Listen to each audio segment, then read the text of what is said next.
దండోరా మాట సూటిగా సెటైర్ గట్టిగా.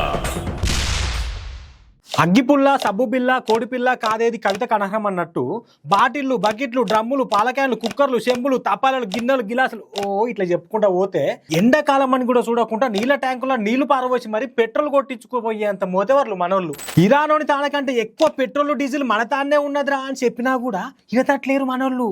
ఎవ్వరు గత్తర బిత్తర కాకుర్రి, మంది మాటలని ఎటో పోయినట్టు ఎవడెవడో పుట్టించిన గాలి ముచ్చట్లు నమ్మి గాయగే కాకుర్రి. మన తాన సరిపోయేటంత పెట్రోల్ డీజిల్ ఉన్నదని ఆఫీసర్లు చెప్తుంటే కూడా మాకు నమ్మకం లేదు దొరా అని క్యూలైన్లు కట్టిర్రు చక్కెర కోసం చీమలేక పడ్డట్టు.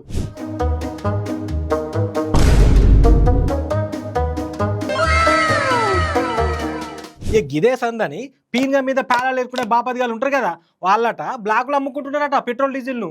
అప్పట్లా ఆడెవడో గబ్బిలాలు తింటే మనం చేతులు కట్టుకున్నట్టు ఇప్పుడు గాళ్ళు ఎవరో తండుకుంటుంటే మనం రోడ్ల మీద నిలబడే పరిస్థితి వచ్చింది. ఇంకో గమ్మతి ముచ్చట ఏందో తెలుసా, గప్పుడు కరోనా వచ్చి లాక్డౌన్ పడ్డది కదా, గది ఏ నెల అనుకుంటారు? గీ మార్చి నెలలనే.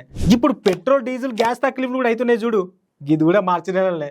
నీ అవ్వ క్యాలెండర్లకి మార్చి నెలలు తీసేయర్రా అని కష్టకాలంలో కూడా కామెంట్లు చేసుకుంటూ కారెడ్డాలు ఆడుతున్నారు సోషల్ మీడియా పబ్లిక్. అయితే తెలంగాణ సీఎం రేవంత్ అన్న చూడుర్రి ఇంకెంత వెరైటీగా కరెక్ట్ మాడిండో. हम इतिहास में जा रहा है कि भाई सूर्य भगवान को प्रार्थना करो, जो मिलेगा पत्थर से पत्थर मार के आग बुझाओ, आग समझाओ, खाना पकाओ, खाना खा लो, क्योंकि गैस पेट्रोल ये सब शॉर्टेज होते जा. విన్నారు కదా, వెనకట్లెక్కట రాళ్ళు కొట్టి మంట పుట్టించి వంట వండుకొని తినన్నట.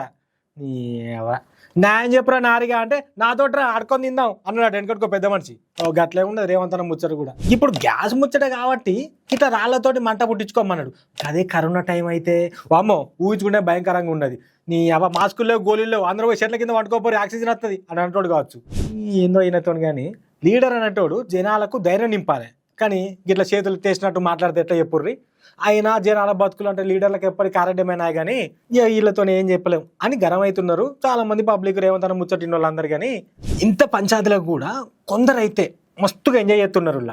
గల్లెవలో చెప్పన్నా ఇంకెవరో ఛార్జింగ్ బండ్ ఉన్నోళ్ళ ఇప్పుడు గీళ్ళున్నంత సంబరంగా ఆ ఛార్జింగ్ బండ్ల కంపెనీ వాళ్ళు కూడా లేరు కావచ్చు. చూడాలి మరి ముంగట ఇంకెన్నిటి కోసం రోడ్ల మీద నిలబడే రోజులు వస్తాయో. దండోరా మాట సూటిగా సెటైర్ గట్టిగా.